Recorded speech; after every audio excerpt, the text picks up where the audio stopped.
Então, vamos falar sobre modelos atômicos, né? E depois o átomo de Bohr, tá? O que seria o modelo atômico? O modelo atômico é uma idealização de como que você interpretaria um muito pequeno, tá? E como se for uma evolução histórica, Irã, como se for uma evolução histórica, como é que eu posso dizer? Os modelos eles foram evoluindo ao longo do tempo. A gente vai ver que do primeiro até o mais, como é que eu posso falar, mais atualizado, a diferença é grotesca, né? A gente tinha uma visão, né? Mas aí o que foi aprimorando ao longo do tempo? A observação, né? A observação ela foi ficando mais precisa e a exatidão, né, dos cálculos. Então, muito interessante a gente acompanhar a evolução. Por quê? Porque não é porque o primeiro modelo atômico foi feito, ele pode ser desprezado. Por quê? Como houve uma evolução histórica, né? O passo inicial que foi dado é considerado algo importante. Concorda comigo? Né? Então, simples assim. Nós vamos já aqui acompanhar os modelos, as evoluções e tentar colocar isso nas questões da especialista. Tá bom? Tem aí uma listinha para a gente se divertir aí depois disso. Tá? Vamos lá. A partir da importante descoberta da teoria quântica de Planck, como nós vimos na semana passada, e até queria te perguntar, semana passada está light a questão da compreensão dos fenômenos de efeito fotoelétrico, dualidade onda-partícula, isso aí ficou tranquilo?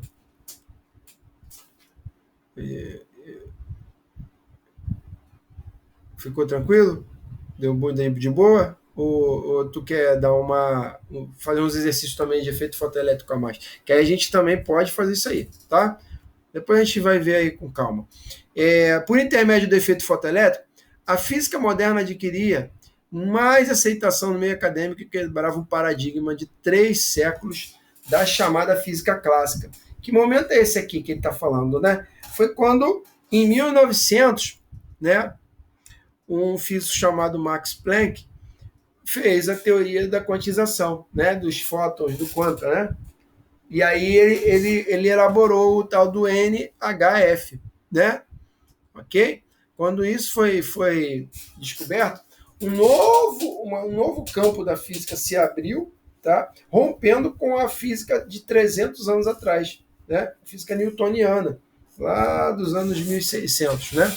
Então, 300 anos se romperam aí, uma nova frente havia de ser trilhada, se separando um pouco da física clássica, né? E aí veio a física moderna, tá? Que a gente está estudando aqui. Até que em 1911, um físico chamado Niels Bohr aperfeiçoou um modelo conhecido como modelo semiclássico do átomo de hidrogênio, tá? E é esse átomo que nós vamos estudar hoje, tá? Assim que a gente acabar de ver essas coisas dos modelos atômicos, tá? Que aplicava os conceitos da nova teoria quântica, tá? A mecânica do muito pequeno, tá? O que é essa mecânica? É a física quântica, tá? Ok? Parece que nesse mundo microscópico, o comportamento das partículas na ordem de 10 elevado a menos 9 metros, que é o nanômetro, né? Divergem da mecânica do mundo macroscópico, tá? Este que vemos. E que devemos partir para um método estatístico ao invés de um conhecido método determinístico, previsto por Isaac Newton e os demais cientistas de até então. Mas, para chegarmos até esse modelo, muito foi preciso para se percorrer, né? Aqui ficou um pouquinho, muito foi preciso para se percorrer. Tá bom aqui, não precisa falar para chegar lá, não. Muito foi preciso percorrer, né? Se percorrer não, acho que percorrer, né? Fica mais, é isso aí. Hein? Vamos lá. Muito foi preciso percorrer. Vamos acompanhar a evolução do modelo atômico de 1803, tá? E esse é o dito aceito cientificamente, até 1913, né? Aí passaram-se 110 anos, tá? 110 anos até chegar não o último modelo, mas sim o modelo mais atual, né? Mas vamos ver que um aperfeiçoamento, né? Conhecido como modelo semiclássico de Rutherford-Bohr e aperfeiçoado pelo modelo de orbitais, previsto de forma muito aproximada da realidade, por poderosos processadores, tá? E microscópicos eletrônicos de varredura. Tá? Estas foram as evoluções dos modelos atômicos de 1803 até o modelo do átomo de Bohr para hidrogênio. Então, o primeiro modelo a ser desenvolvido, Irã, foi o modelo de Dalton. Tá? Lembra desse cara aí, Dalton, em 1803. O que era o átomo para Dalton? Né? Ele não conseguia enxergar, porque era uma época muito rudimentar em que os instrumentos de observação, né, na verdade, não existiam ainda. Né? O método científico ainda estava muito incipiente, né? E não havia instrumentos para fazer detecção de coisas da ordem dessa escala, como eu falei para você, né? 10 a menos 9 metros. Não havia. Então, o cara tinha que meio que postular a coisa, entendeu? Claro que sobre alguma evidência. E vamos ver qual é essa evidência. O que ele imaginou o átomo? O átomo, ele era uma esfera, uma bolinha de gude, né? Indivisível e indestrutível. Né? Ele está errado na sua concepção? Bem, a única coisa que o cara, quando não enxerga, consegue postular é dizer que alguma coisa muito pequena, ela não se divide mais e é indestrutível. Por não se dividir mais, você não tem como destruir ela. É uma coisa, vamos dizer assim, filosófica, né? E estava nesse campo mesmo, né? O aspecto é meramente filosófico, tá? E sem comprovações experimentais. Perdurou como conceito por muitos anos e contribui, de certa forma, ao considerar o átomo como um elemento químico constituído da menor porção da matéria. Tá? Então, o primeiro cara foi quem? Dalton, em 1803, foi o primeiro a postular cientificamente, tá? A visualização do átomo. Mas 93 anos se passaram, 93 anos se passaram, é isso mesmo. E veio um modelo para aprimorar e muito mais preciso do que aquele. Esse já tinha observação, e é interessante, porque esse já tem um método científico apurado nele. Beleza? Então, em 1897, houve a descoberta do elétron, tá? E isso foi interessante. Por que foi interessante? Porque o elétron se imaginava que o átomo era indivisível, né? Como Dalton falou ali atrás, não é isso? Só que ele descobriu uma subpartícula dentro da partícula átomo. Olha só, então o que ele tem que fazer? Ele vai ter que dividir mais aquela esfera. O que caiu por terra, o conceito original. Entendeu o que eu falei? Tranquilo? Então, o que foi o modelo de Thomson, né, em 1897? Descoberta do elétron através da construção de um tubo de raio catódico. Olha o tubo de raio catódico aqui. Você vai entender. Isso aqui é similar aos tubos de televisão de gerações anteriores, aquelas televisões gordinhas, né? Hoje são muito finas, né? E LED, né? Ok? Então, por esses feitos, foi o ganhador do Prêmio Nobel de Física de 1906. Esse cara ganhou o Prêmio Nobel de Física por observar o elétron. E realmente, esse cara fez a diferença, né? Ele ficou, como é que eu posso dizer o nome?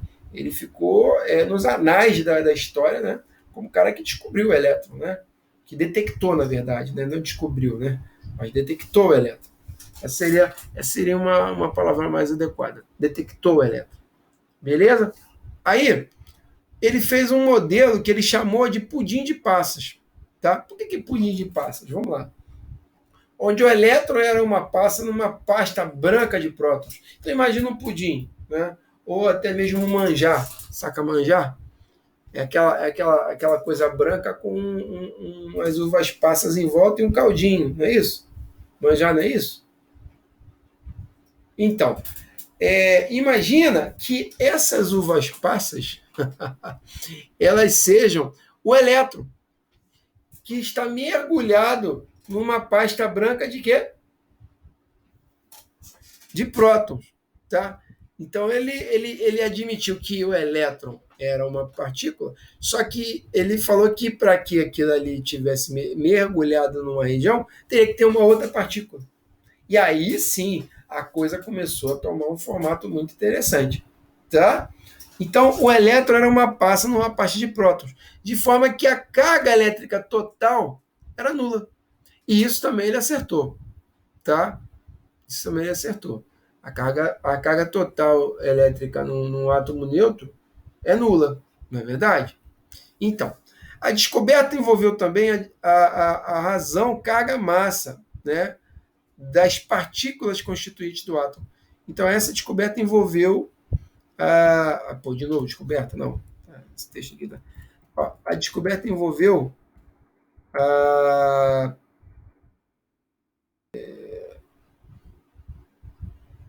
Vamos lá. A descoberta envolveu uma solução da razão carga-massa das partículas constituintes do átomo. O que é a razão carga-massa? Vocês lembram aí de eletromagnetismo? Né? O que era a razão carga-massa lá do. Aqui. Vamos lá. Força magnética, né, é igual a carga vezes velocidade desse elemento vezes campo magnético. Tá? Lembrando que força em Newton é massa vezes aceleração. Não é isso? Numa certa aproximação, nós temos essa composição aqui, ó, né? Não sei se vocês lembram disso, né? Que a gente ainda não viu também, tá? Como nós estamos aí na sexta, no sétimo encontro, né? Na verdade, a gente não chegou a ver isso em magnetismo.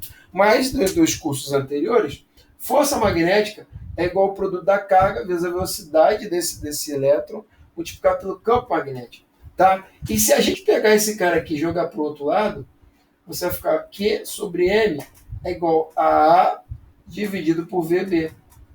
Tá? E o que isso aqui importa? Isso aqui é importantíssimo em relação carga-massa para uma partícula, de todas as partículas. O elétron tem isso aqui definido, o próton tem isso aqui definido, tá? E as outras partículas, alfa, beta, gama, para que elas sejam consideradas como alfa, algumas, outras como beta e outras como radiação gama, elas precisam ter essa relação definida. Carga em coulomb, né? E massa em quilogramas. Sistema Internacional. Então, coulomb por quilograma, tá? Todas as classificações das partículas, de cada partícula, possuem essa razão fixa. Tranquilo? É isso que a gente está falando. Não sei se eu me fiz entender, ou se ficou complexo aí a compreensão disso. Né? Mas isso aqui não, né, não vai nos servir completamente, não. Mas carga-massa é isso, tá? QVB força magnética, tá? Magnética de atração e de repulsão, né? Na verdade. Tá bom? Tranquilo? Vamos que vamos, avançando. Vamos continuar aqui nossa disciplina. Então, é isso. Não esqueçam desse cara, ele foi importantíssimo. Quem foi Thomson? Foi aquele que descobriu, detectou o elétron, ganhou um prêmio Nobel em 1906 por detectar o elétron em 1897, tá bom? E ele fez o quê? O que ele fez? Ele fez um modelo chamado pudim de passas, tá bom? É muito importante. É só isso que o especialista costuma cobrar de modelos atômicos, tá? Que você saiba quem descobriu o que e como é que era o modelo, tá ok? Então tá aqui, ó, o tubo de raio catódico esse aqui, ó. Ele disparou um feixe de elétrons aqui, ó.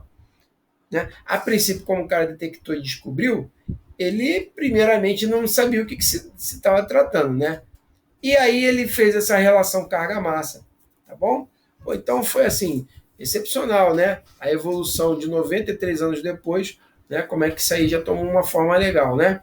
Então o tubo de raio catódico, CRT em inglês, com a construção desse aparelho, o físico, não, é J.J. Thomson, ele mesmo, descobre o elétron, prevê sua relação carga-massa e com isso é laureado com o Prêmio Nobel de 1906. Câmbio, galera? Dúvida até aqui?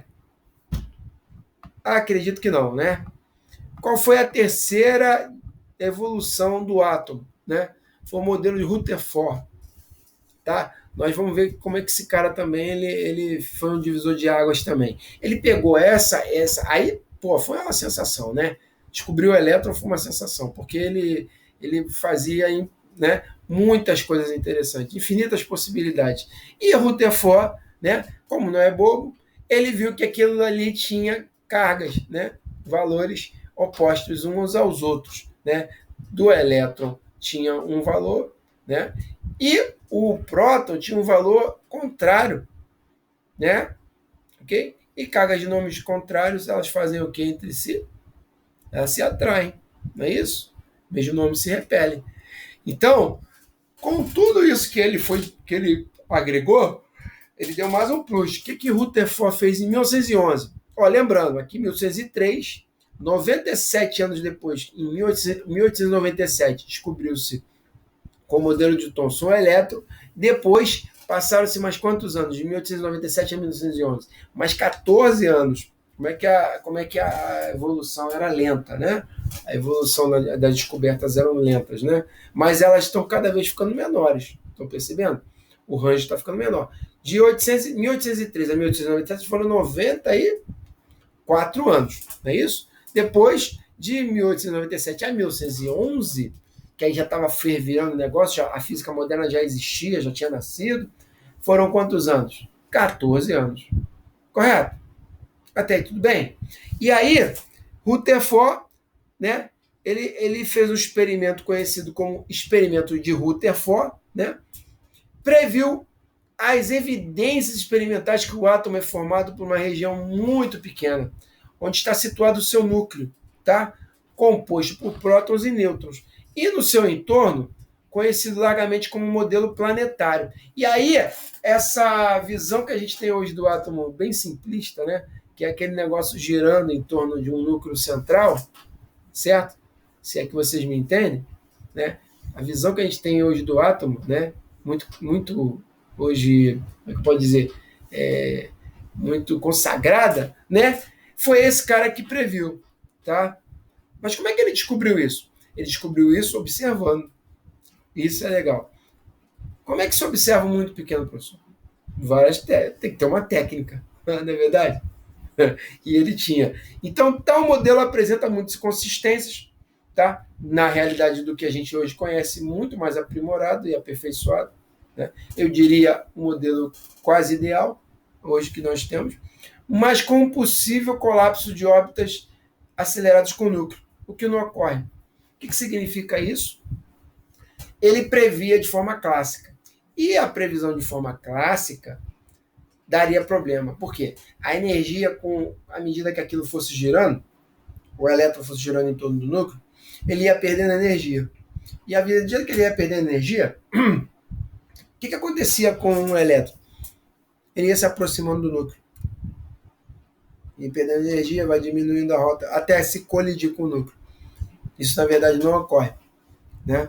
Isso não ocorre. Veio um camarada chamado Niels Bohr, né? A gente vai ver quem esse cara é, porque a gente vai ser o nosso próximo assunto. E ele postula o seguinte, que como a mecânica quântica já previa a quantização, as órbitas em torno desses núcleos, tá? Onde o elétron orbitava, eram o quê? Quantizadas também. Ué, se ele já previu isso, né? A órbita do elétron ela tinha camadas definidas e quantizadas, em valores fixos, naquela região. Não passava daquela região. Entre as regiões não havia trajetória desse elétron. E simplesmente ele saía, né, no estágio e aparecia num nível mais avançado. A gente vai ver no slide isso melhor, tá bom? Então, para corrigir tal previsão, Niels Bohr, né, um colaborador de Rutherford, na verdade foi o ajudante dele, né, por muitos anos, aplica em 1912, um ano depois, uma correção no modelo, utilizando-se a ideia de quantização, postulada por Planck, aprimorada por Einstein e inserida no modelo atômico com pleno êxito. Olha aqui o experimento, como é que foi feito de Rutherford, gente. Vamos lá, eu preciso ampliar isso. Como é que eu amplio? A gente vai, para a gente entender um pouquinho melhor. Não vai dar certo. Vocês estão conseguindo enxergar aí direitinho? Olha aqui. Beleza. Aqui é o emissor de partículas alfa. O que é o partículas alfa? Partículas alfa são núcleos de hélio pesado, tá? Núcleos de hélio pesado, que consta como duas partículas, né?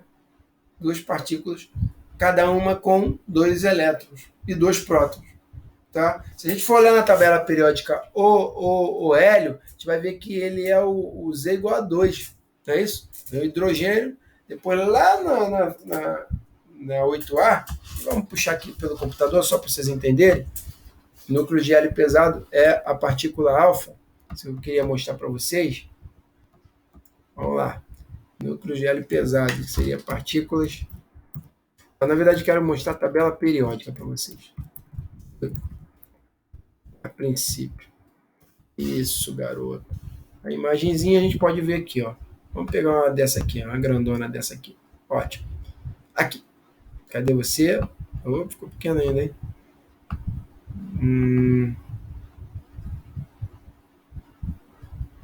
Ai, que saco. Exibir imagem. Pronto, é isso que eu quero. Aê! Muito bem, é isso que eu queria. Era tudo que eu queria. Não quero restaurar a página. Aí. Olha ele aqui, ó. Olha o núcleo de hélio pesado aqui. Tá vendo? Olha qual é o número atômico dele. Isso significa que ele tem 2 prótons e 2 elétrons.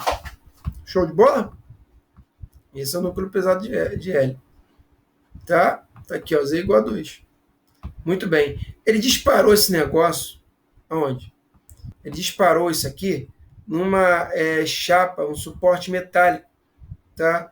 Bem grosso, com uma espessura grande, para que essa partícula não atravessasse. Dependendo da espessura, ela poderia atravessar.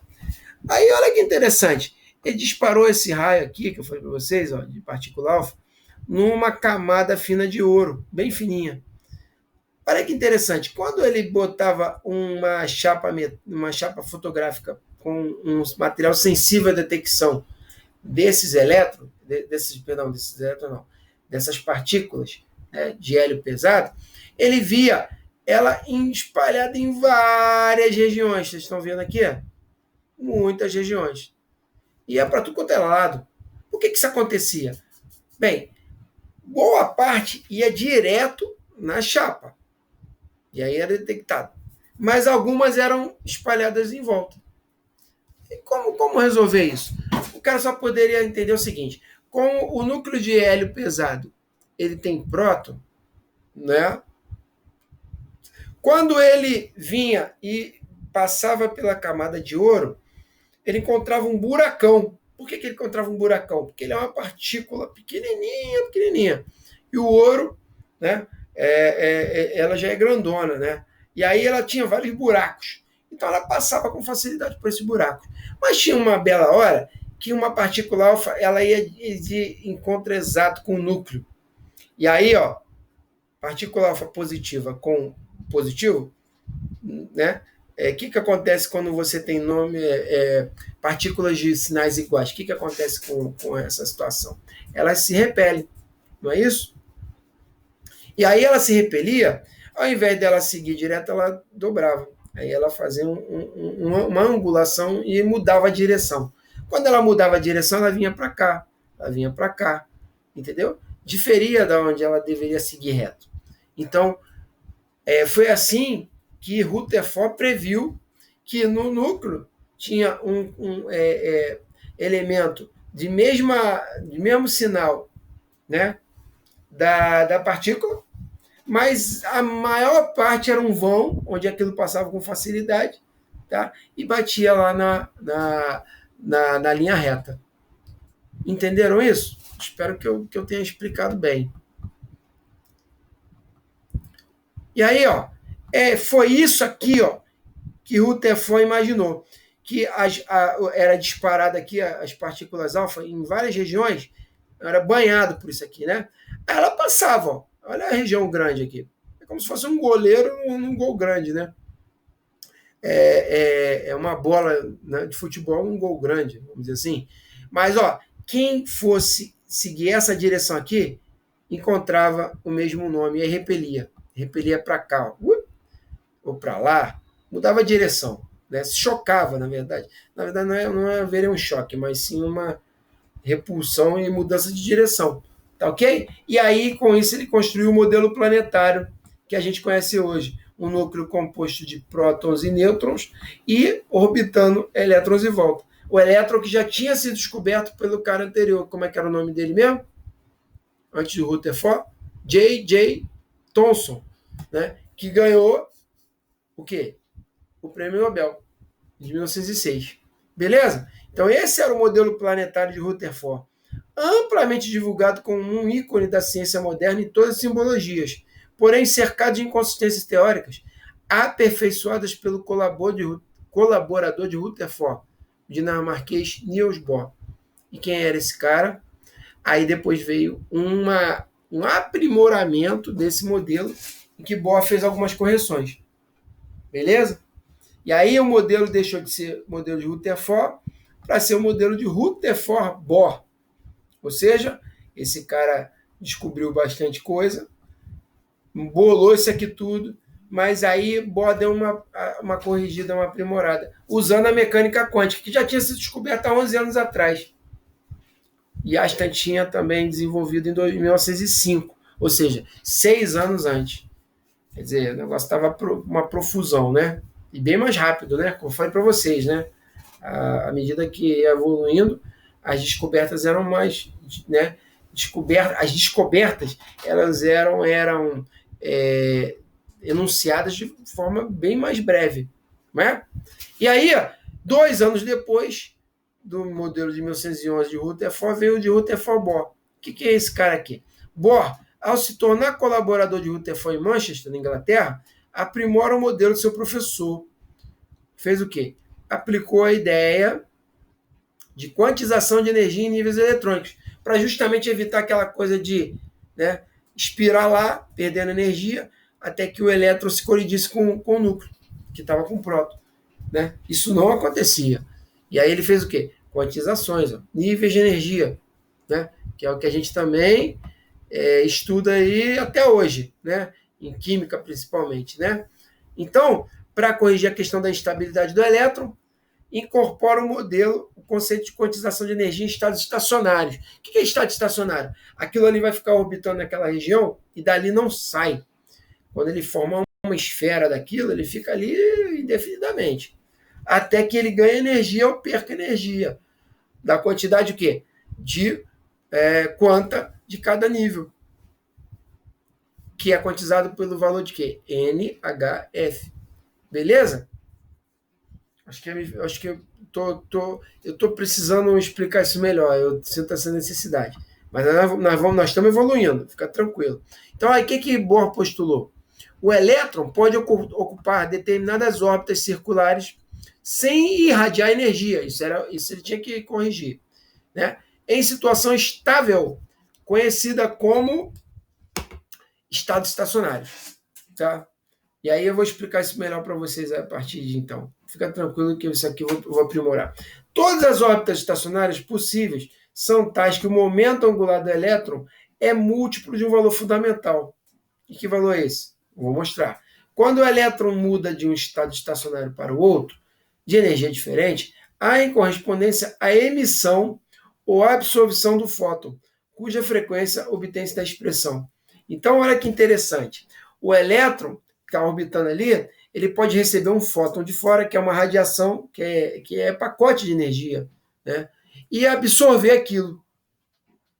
Aí, quando o elétron absorve aquilo, ele aumenta a sua energia cinética. Mas ele ultrapassa a camada de uma para outra? Depende. Ele tem que vencer a barreira do tal do NHF, de um pacote, para 2 NHF, 3 HF, 4 HF, 5 HF, e por aí vai. Tudo bem? Então, como é que ele descobriu? Olha só, olha o que ele fez. Pô, isso aqui vem da onde? Simples, quem descobriu isso foi Planck. Ele foi malandrésimo, né? Ele pegou a energia inicial menos energia final, né? Igual, dividido por H. Mas se eu pegar esse H e jogar para cá, é igual a HF. Como, né, Planck tinha deduzido. Então, esse aqui é o nível de orbital. Essa diferença aqui de energia é que vai formar o quê? Vai formar justamente os níveis de energia. Tá ok? Então, o fóton ele é emitido quando a energia inicial é maior do que a final. Olha só, se a energia inicial for maior do que a final, aí o que acontece? O fóton é o quê? Emitido, liberado. Então, aquela variação de energia, né, aquele delta E ali, ele é liberado, tá? Ele tem muito, ele vai ser jogado fora. Agora, se a energia inicial for menor que a final, aí ele é absorvido. Tudo bem? Aí ele vai ganhar energia e vai aumentar a sua energia cinética. E, dependendo de se ele vencer a barreira, ele some, aparece em outro nível e gira muito mais rápido. Tranquilo? Então, essa hipótese explica tanto o espectro de emissão quanto de absorção, pois ambos são descontínuos e, portanto, quantizados. Tá ok? A figura aí, ó. Aqui, essa figura é interessante, ó. Núcleo, camada K, que é o primeiro nível, o nível fundamental de energia, tá? Esse é o nível N igual a 1. Aqui é o segundo nível, N igual a 2, número quântico principal, né? Aqui é o terceira camada, número quântico principal, N igual a 3. Quarto nível, número quântico principal, 4. E quinto nível, número quântico principal, 5. Então, o elétron gira em torno do próton, no núcleo, em uma órbita estável, sem irradiar energia. Então, ele fica aqui girando esse negócio de boa. Só que se vier um fóton, uma radiação, e bater naquilo ali, aquilo absorver, ele vai ganhar energia. E aí ele pode subir de nível, dependendo da energia que ele ganhar. Não são todas as energias que ele ganha, todas as frequências que ele absorve, que vão dar energia suficiente para ele subir de nível. Né? O contrário é o quê? Quando a energia inicial é maior do que a final, aí ele vai sair daqui, ó, do N igual a 4 e ir para o N igual a 3, liberando um fóton, luz. E é isso que acontece na iluminação pública das ruas, entendeu? Aquelas luzes amarelas. E quando o raio cai, libera luz. É tudo isso aí. É nível de energia. Tudo bem? A gente vai vendo isso aí mais aprofundadamente. Então, esses são os processos de emissão e absorção de fóton, tá? Em nível de energia segundo Bohr. Então, tem até um exercíciozinho que eu botei aqui, mas não vou fazer ele agora, não. Vamos terminar de falar. Então, ó, aqui a gente já vai partir para o átomo de hidrogênio de Bohr. Mas antes de a gente passar para o átomo de hidrogênio de Bohr, eu queria mostrar para vocês aqui, no slide, algumas animações, que aí vai ficar legal de compreender mais, né? Vai bem rápido, tá? Porque a gente só vai reafirmar o que a gente falou. Aí, ó. A matéria é formada de átomos, né? Ok. O que é o átomo? Segundo o filósofo Demócrito, né? Se a gente for dividir uma matéria em partes cada vez menores, o final dela vai chegar até um átomo, né? É uma coisa muito rudimentar, mas poderosa na época para se convencer as pessoas a compreender o fenômeno, né? Então, vamos lá. Existiram vários modelos antes do que a gente conheceu hoje, né? E aí, nos tempos de Isaac Newton, o átomo era considerado uma esfera muito pequena, indivisível e indestrutível, né? Modelo de Dalton, lembra? Esse modelo foi a base para o desenvolvimento da teoria dos gases, tá? Então, o que é o modelo de Dalton mesmo? Rapidinho, hein? Que a gente já viu, falou isso, está chovendo molhado. Ele sugeriu um modelo que o átomo seria uma partícula rígida, indestrutível e indivisível, tá? Ele acreditava que o átomo seria a partícula elementar, a menor unidade da matéria. Esse modelo ficou conhecido como bola de bilhar. Não esqueça disso. Modelo de Dalton. É esfera indivisível e indestrutível, parecendo uma bola de bilhar. Tá bom? Ok. Tranquilo? Vamos para outra. Aí o segundo, lembra? De 1897. Veio um cara chamado J.J. Thomson, sugeriu um modelo no qual os elétrons com cargas negativas serão distribuídos uniformemente em um grande volume de carga positiva, tornando o átomo eletricamente neutro. Esse modelo foi chamado de pudim de passas. Ó. Imagina que essas bolinhas vermelhas elas sejam os elétrons. Entendeu? Ok? E aí, ele está mergulhado numa pasta positiva. Pô, claro que não é assim, né? Mas o cara fez uma analogia e aí melhorou um pouquinho, aprimorou a coisa, né? Foi ficando bom. Quando Thomson estava pesquisando o raio catódico, verificou que eles poderiam ser interpretados como um feixe de partículas carregadas negativamente.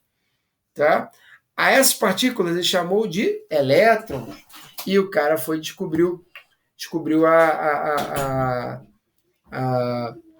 uma coisa importantíssima e foi laureado com um prêmio Nobel por isso. Tá ok?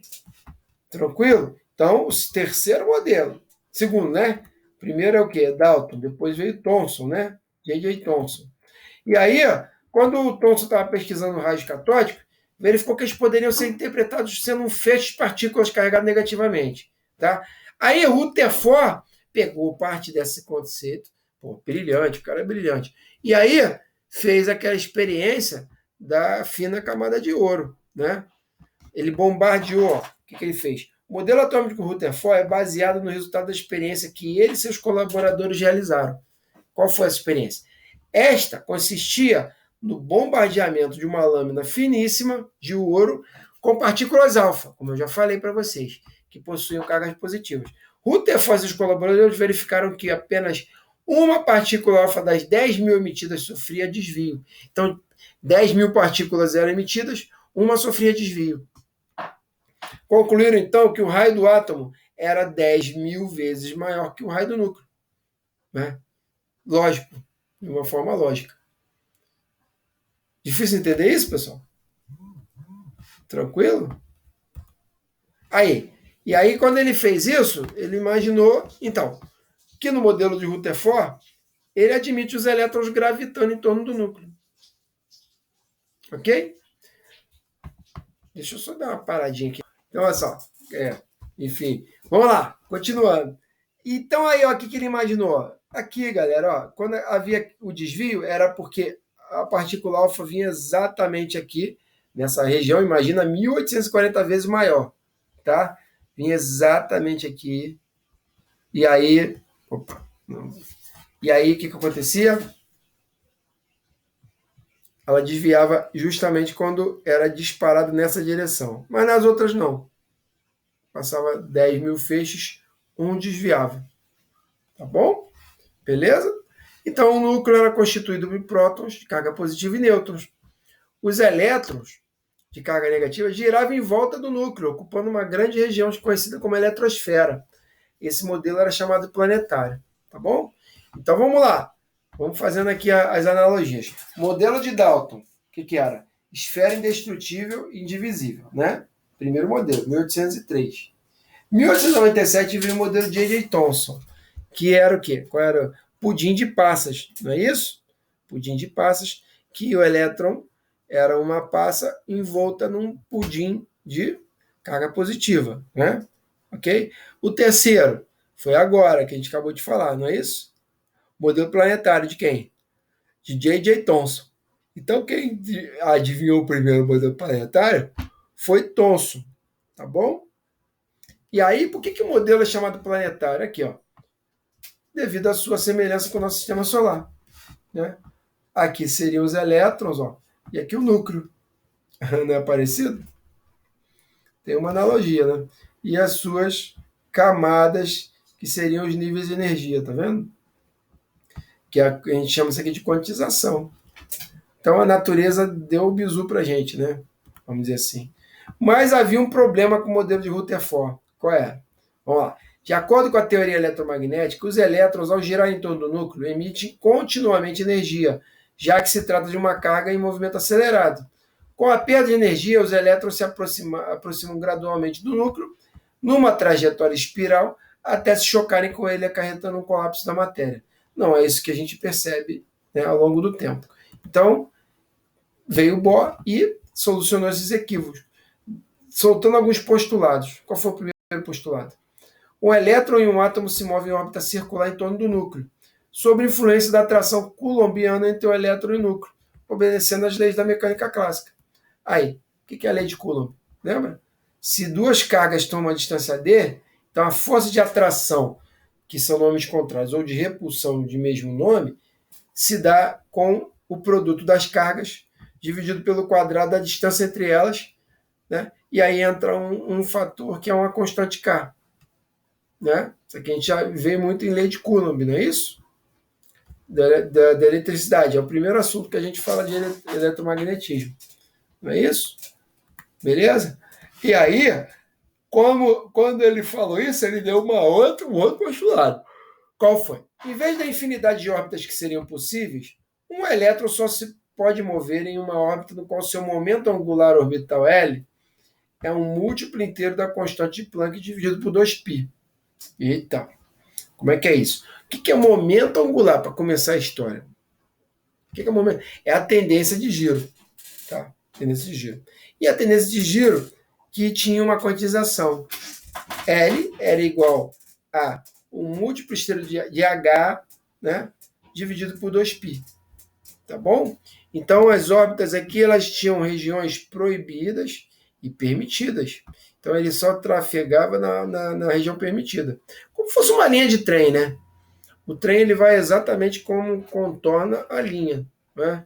Mesma coisa. Imagina, faça uma analogia parecida com essa. O elétron só vai orbitar aquele caminho que pela via foi definido. Tá bom? Espero que vocês tenham entendido. E aí a energia radiante emitida ou absorvida por um átomo equivale ao número inteiro de quanta. Cada um deles com a energia HF, sendo F a frequência de radiação e H a constante de Planck. Isso aqui vem de Planck, né? Energia inicial menos energia final é o produto da constante de Planck vezes a frequência emitida da radiação. Então, Planck considerou que a energia radiante não é emitida ou absorvida de maneira contínua, mas sim em porções descontínuas, quantizadas, em pequenos pacotes, de modo que a energia E de cada pacote seria proporcional à frequência. Cada pacote foi denominado de quanto de energia? No plural, quanta. Né? Os quantas de energia luminosa foram batizados de fótons. Então, é aquilo que vem, atinge o elétron e aí ele ganha energia ou perde energia. Na verdade, se ele atingir, ele ganha. Se ele emitir, ele perde. Tá bom? E aí a gente viu isso em química, né? As quantizações das camadas de energia, em níveis de energia, mas tem os subníveis, lembra? Os níveis eram as camadas de K até Q. E os subníveis? Os subníveis S, P, D, F. Isso aí nós estudamos em química. Não sei se vocês lembram disso. Então, as órbitas circulares são denominadas níveis de energia. E os elétrons que nelas se localizam constituem uma camada eletrônica. São conhecidos 7 níveis de energia para o átomo. O primeiro que suporta 2 elétrons, o segundo que suporta 8 elétrons, o terceiro que suporta 18 elétrons, N e O suportam 32 elétrons, P suportam 18 e o Q é 4. Ok? É isso. E aí, ó, já estamos em Bohr de novo. Olha aí, tem uns exercíciozinhos que a gente pode falar. E o último modelo, que não é menos importante, o que é esse modelo? O último não, né? Eu tenho que tomar cuidado de falar essas coisas. Um aprimoramento após a descoberta desse modelo de Rutherford-Bohr foi o de Sommerfeld. O que ele falou? Sommerfeld fala o seguinte: ele não só propôs a existência de órbitas circulares, mas também de elípticas. Por que as elípticas também existiam? O nível de energia N havia uma órbita circular de N-1 órbitas, então anterior. Né? Elípticas de diferentes excentricidades. O que seria excentricidade? Seria ela ser mais ou menos achatada. Tá bom? Por exemplo, no nível de energia N igual a 4, camada N, havia uma órbita circular e 3 órbitas elípticas. Cada uma das órbitas elípticas constitui um subnível, cada um com sua energia. E é exatamente assim. Nos níveis de K, L, M, N, O, P, Q, nós temos os subníveis distribuídos em S, P, D, F, em cada nível. Então, é exatamente isso. Cada nível você poderia ter 4. Não até o final, porque a questão também é suporte de elétrons, né? E o que é suporte de elétrons? Isso aqui, ó, é a quantidade total de elétrons que eu posso suportar da K até a Q. Se eu somar isso aqui, ó, 2 mais 8, 10, mais 18, 28, mais 32 dá 30, 60, não é isso? 60 mais 32, 92, mais 18, 100, mais 4, 104. Se a gente for ver na tabela periódica, nós temos 104 elementos descobertos até agora. Ficou claro isso aí? Ok? Eu acho que é bem tranquilo, né? Aqui, ó. Olha aqui, ó. Olha o último. Não sei se é o último, não, né? É, já tem mais uma descoberta. 103, ó. Laurêncio. Laurêncio, vamos esquecer esse nome bonito. Ele tem 103 prótons e 103 elétrons, quando o átomo é estável. Tá? Beleza, galera? E aí ele falou, né? Como fizemos cálculos, 104 elementos. Ainda descobriram mais um depois do Laurêncio. Essa tabela não está totalmente atualizada. Beleza? É isso. Vamos então falar agora. Só queria mostrar isso para vocês e agora falar do átomo de Bohr. Esse também é importantíssimo. O que o átomo de Bohr tem a nos ensinar de interessante? O que é o átomo de hidrogênio de Bohr? Esse mesmo cara aí, tal do Niels Bohr, ele foi sagaz. Ele não só previu essas coisas, como também fez um modelo só do hidrogênio. Por que só do hidrogênio? Porque existiam vários, dezenas de elementos diferentes do hidrogênio. Só que ele não conseguiu aproximar os outros elementos, mas do hidrogênio ele fez uma previsão fenomenal. Uma previsão muito bem próxima, que até hoje é considerada como exata pelos físicos. Então, Niels Bohr, daquilo que ele propôs, que existe muito mais hoje, de conceito, ele foi coerente e as experiências concluíram que ele estava correto ao longo do tempo. Vamos lá. No modelo semiclássico do átomo de hidrogênio, um único elétron, na verdade, o que é o hidrogênio mesmo, galera? O que é o hidrogênio mesmo? Vamos lá. O hidrogênio é o Z igual a 1, né? Um próton e um elétron no seu estado neutro. Tá ok? Aí ele aqui. Aí fica fácil, né? Prever algumas coisas desses caras, né? Uma vez que eles são únicos, né? Aí, a energia de ligação desse cara é menos 13,6 dividido por n ao quadrado eletrovolt. Isso aqui é tabelado. O que significa isso? Que ele começa com um nível fundamental 1, a primeira camada K, com uma energia de atração ou repulsão, dependendo de como você... Se você atrair, ele vai repelir. Se você repelir, ele vai atrair. Né? O menos está me falando isso. Menos 13,6 dividido por n ao quadrado.